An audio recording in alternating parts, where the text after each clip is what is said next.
and purify it of what they saw as corrupting elements and practices of the Catholic faith. Facing arrest and imprisonment if they stayed in England, they fled to the Massachusetts coast in 1630 to start their own colony.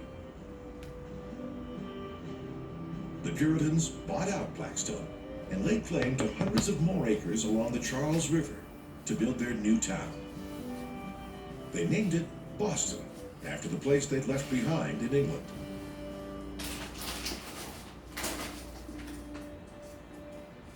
But while the Puritans had come seeking religious liberty for themselves, they actively opposed others with different religious ideas. With no separation of church and state, they felt it was their right to persecute and prosecute anyone they deemed a threat to their new colony. They were even willing to put to death a young woman who disobeyed.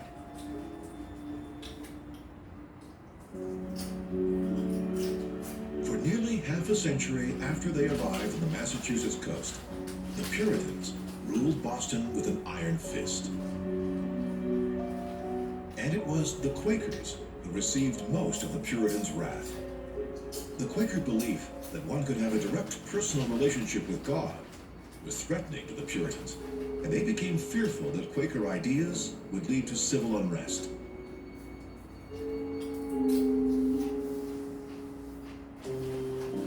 When a Quaker named Mary Dyer arrived in Boston in 1657 to preach, she was arrested and banished from the Massachusetts Bay Colony. But after Dyer repeatedly defied the order, she was captured and brought to Boston Common. On the morning of June 1st, 1660, she was hanged from a tree that stood here, right in the middle of the Common. Dyer was one of 4 Quakers executed because of their religious beliefs. They are known as the Boston Martyrs. Their killings mark one of the darkest periods in Boston history. But by the 1680s, strict Puritan ideas had started to fade, and over time, new generations of Bostonians became more accepting of other religious faiths. It was during this time that the physical city of Boston started changing in big ways too. When Europeans first landed here, Boston was much smaller than it is today. From the water, it would have looked like just another island in the harbor. Up until the 17th century, the area that's now downtown Boston was just a hilly peninsula connected to the mainland by a narrow spit of land. But massive engineering projects, particularly in the 19th century and after, radically transformed the city. Bays, marshes, and parts of the harbor were filled in with earth, increasing Boston's footprint by a staggering 5,000 acres. During this time, the city's original hills were also destroyed.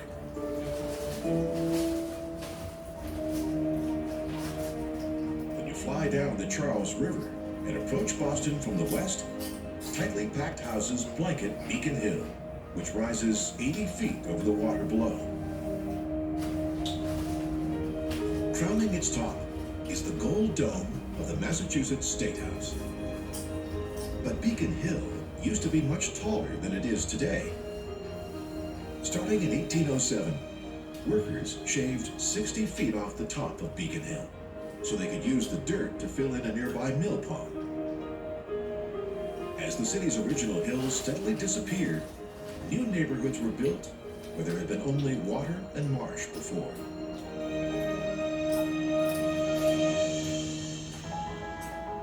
The largest of these new neighborhoods covers a former bay in the Charles River.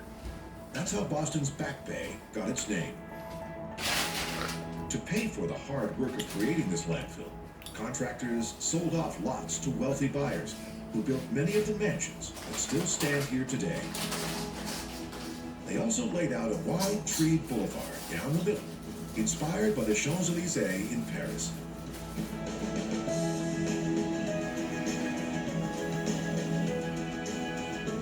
Ever since, Commonwealth Avenue has been one of Boston's most elegant streets. It was also out of landfill that Boston created the nation's first public botanical garden in 1837. And it was in this garden, a few decades later, that an entrepreneur named Robert Paget launched tourist boats on the garden's lagoon, with enormous swans on their decks. To power the boats, Paget adapted a new technology of his day, bicycle gears. His swan boats have been one of Boston's most iconic sights ever since.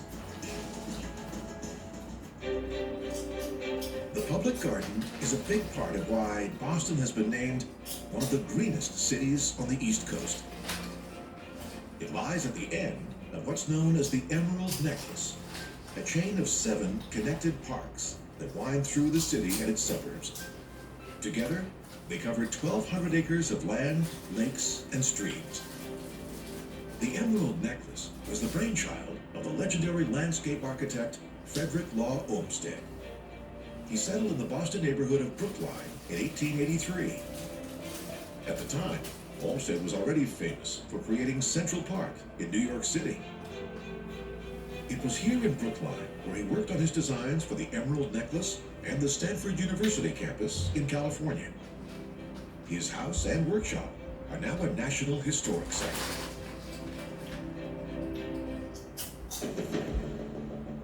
It's 1:30 p.m.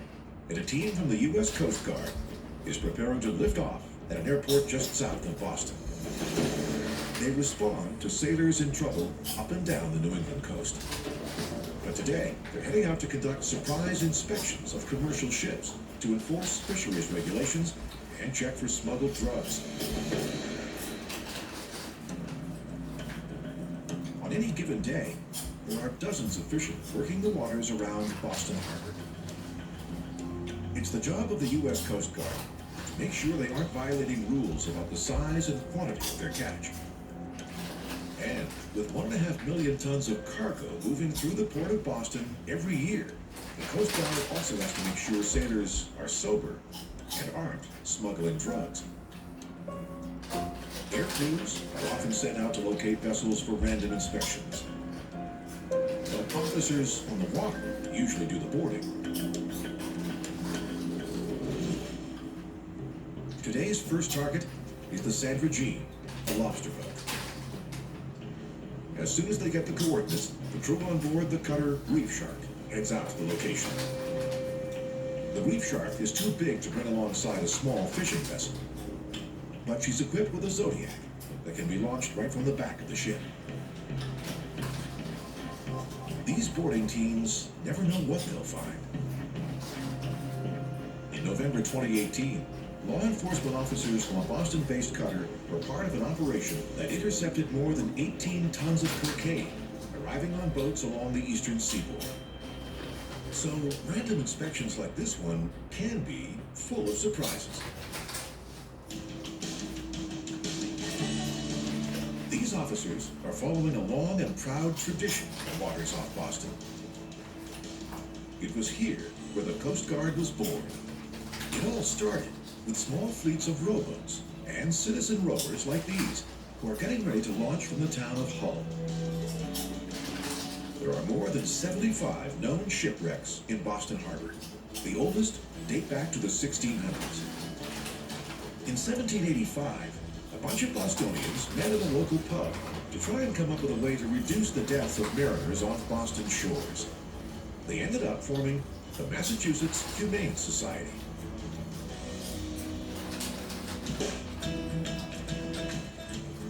The society then gave boats to teams of volunteers who were soon going out at all hours, even in the worst possible storms, to try and save lives.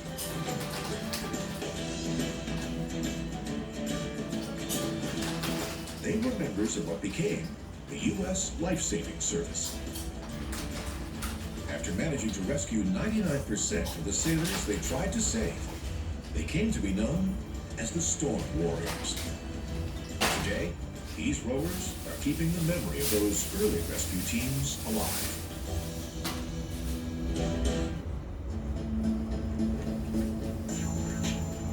In the early 20th century, The federal government recognized the need for a single, well-equipped force that could protect and defend America's shores. In 1915, President Woodrow Wilson signed a bill to merge two agencies, the U.S. Life Saving Service and the U.S. Cutter Revenue Service, and create the modern Coast Guard. Now, more than 2 centuries old, the Coast Guard is tasked with much more than saving lives. It's the only federal law enforcement agency authorized to enforce both U.S. and international law on the high seas. Today, surveillance aircraft like this HC-144 are a common sight in the skies over Boston.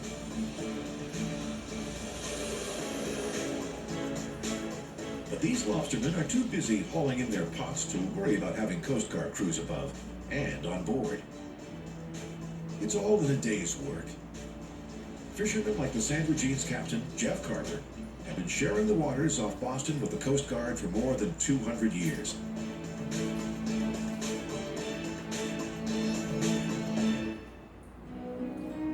Throughout its more than 400-year history, Boston has earned the title America's City of Firsts. It started with America's first public school, which the Puritans founded in 1635, just 5 years after their arrival. They named it Boston Latin. Many famous Americans were educated here, including Benjamin Franklin, one of the nation's founding fathers, until he dropped out in 1716 at the age of 10.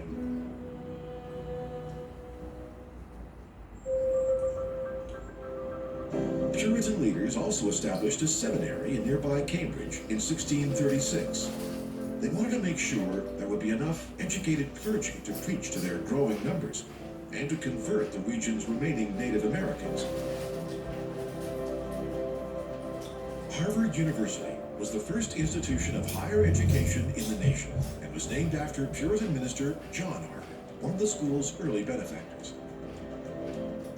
This illustrious institution has had its own share of famous dropouts, including Matt Damon, Bill Gates, and Mark Zuckerberg.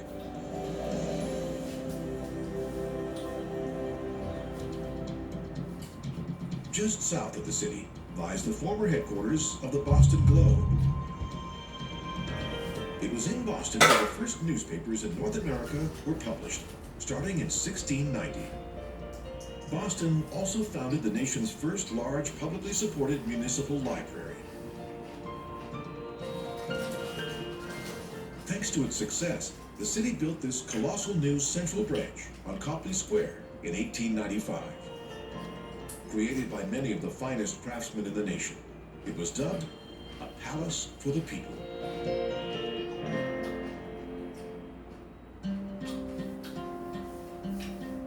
But one of the city's most famous firsts came at a terrible price. Every few minutes, trains appear from this tunnel in Cambridge and race across the Longfellow Bridge toward downtown Boston. Boston's subway trains, known as the T, are one of the city's great claims to fame. In March 1895, Boston and New York City began an epic race to become the first American city with a working subway system.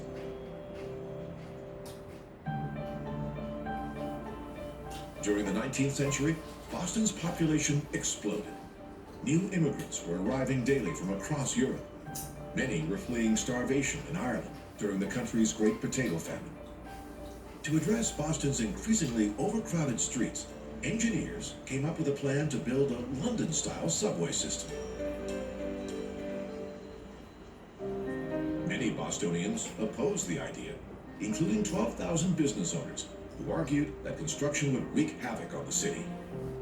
And they were right. Soon after the project started, major arteries turned into mud pits as pile drivers loosened dirt and horse-drawn carts carried it away so tracks could be laid under the city's streets. The discovery of more than 900 human remains under Boylston Street near this 18th century cemetery on the Common led to major delays. Then, on March 4th, 1897, at 11:47 a.m., here on the corner of Tremont and Boylston, a street trolley took a turn and sparks from one of its wheels ignited gas leaking from one of the new subway trenches.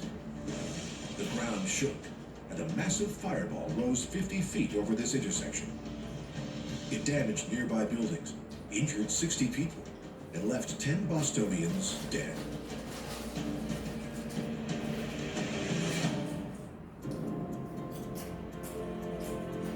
But with the project close to completion, Boston forged on with construction.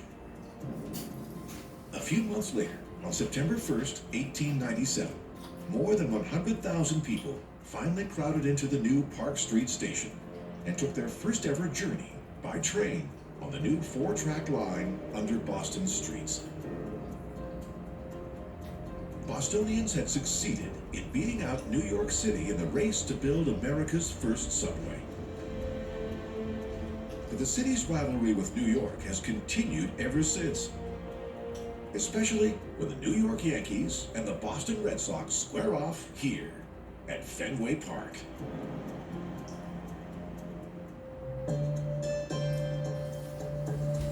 When the Puritans founded the city of Boston, they made sure there were plenty of meeting houses for their members to practice their faith. Almost 4 centuries later, church steeples remain one of the most familiar sights on the greater Boston skyline, from the city's north end to the campus of Harvard University.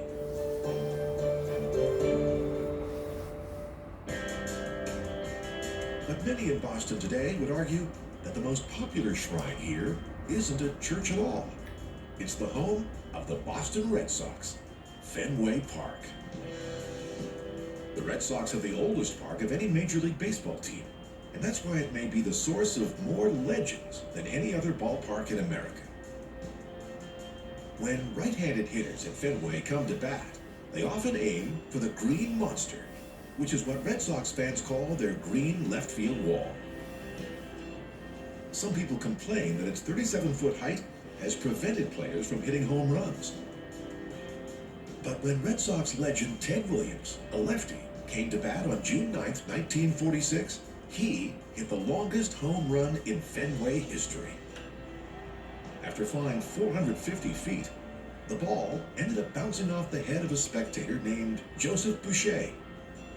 The seat where Boucher was sitting has since been painted red to mark Williams' legendary achievement.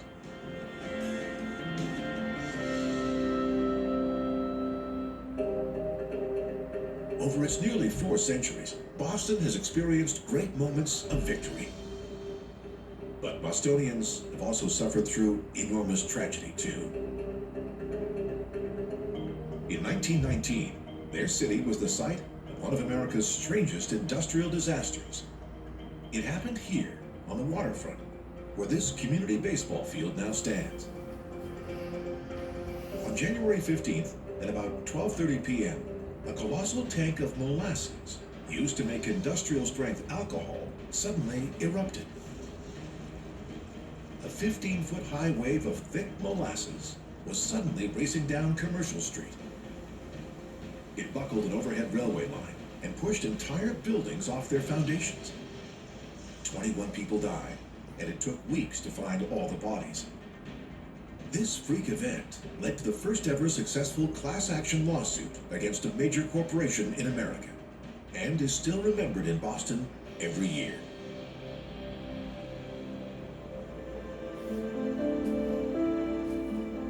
But the day no Bostonian living today will ever forget is the 117th running of the Boston Marathon.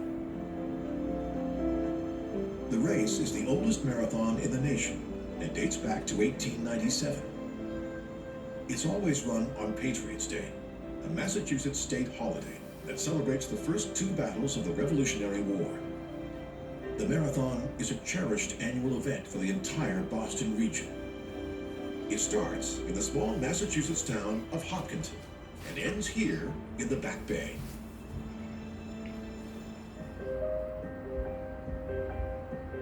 Today, south of Boston, on the tarmac of a decommissioned airport, stand the remains of a Hollywood set.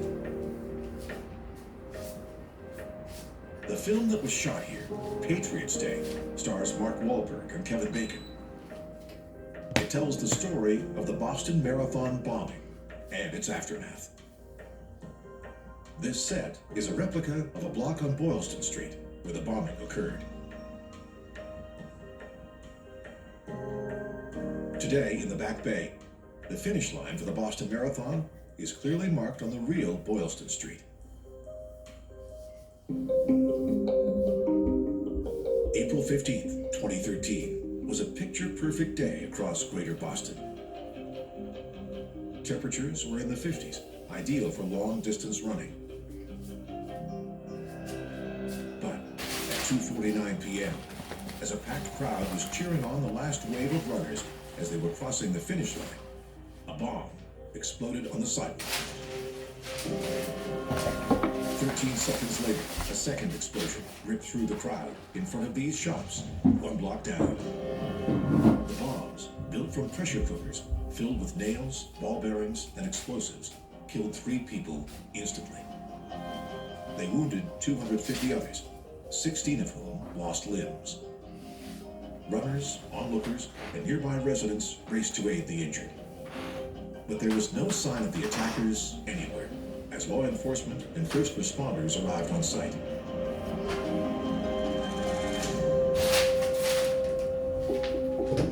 In the hours that followed, anger, sadness, and fear set in across Greater Boston. And flights in and out of Logan Airport were temporarily grounded. But Bostonians carried on with their lives, eagerly waiting for news as police scoured CCTV footage to try and identify the attackers. It wasn't until 3 days later, at 5 p.m. on April 18th, that the FBI finally released images of 2 suspects carrying backpacks.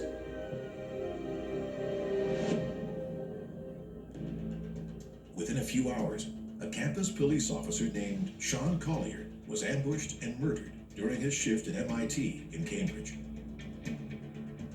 Then, a man frantically called 911 from this gas station, saying that he just escaped a carjacking by 2 brothers who admitted to carrying out the bombings. Using the man's cell phone, which was still in the car, the police tracked the suspects to nearby Watertown. A gunfight erupted, but when the younger suspect managed to escape in the vehicle, he ran over and fatally injured his brother by accident.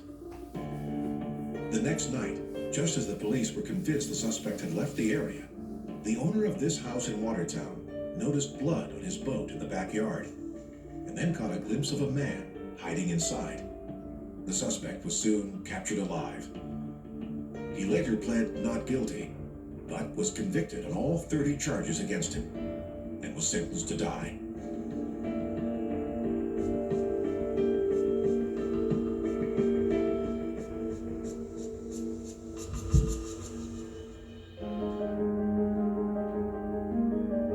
There are memorials to the victims of the Boston Marathon bombing all across Greater Boston, and even the world.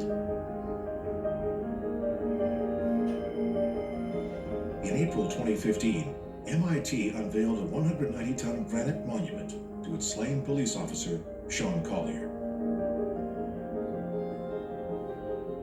The Collier Memorial stands on a prominent site just feet from where he was brutally murdered. It was designed by MIT architecture professor J. Meechin Yoon.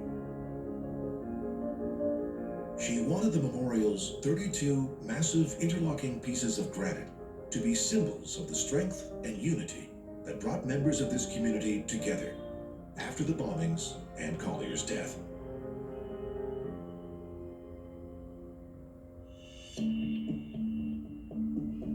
The marathon bombing is one reason that law enforcement in Boston remains on high alert. Today, an explosives detection team with the city's harbor police is getting ready to inspect the hull of America's oldest commissioned warship, the USS Constitution.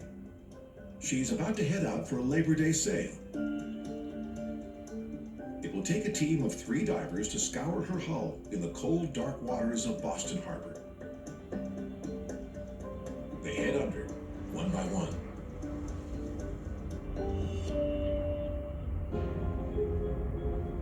The USS Constitution is still commissioned in the U.S. Navy, but she hasn't been to battle since 1815. Today, active duty U.S. Navy sailors and officers serve on her decks. This three-masted frigate was commissioned by President George Washington in 1794 to protect American merchant ships from privateers. She was built right here on Boston's docks. One reason the USS Constitution has survived so well for so long is because her hull is made from 3 layers of pine and oak. She earned her nickname Old Ironsides during the War of 1812 after cannonballs fired from a British ship bounced off her hull and a sailor declared that her sides are made of iron.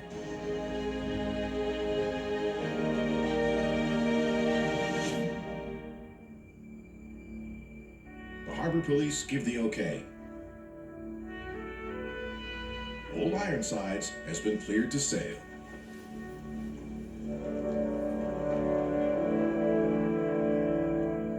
It will take 2 tugs to escort her out into the harbor. Constitution has been setting out from Boston's docks for more than 220 years.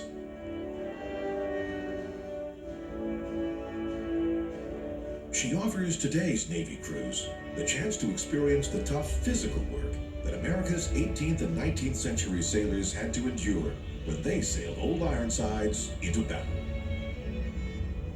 She also makes Bostonians proud of their city's role in America's maritime history.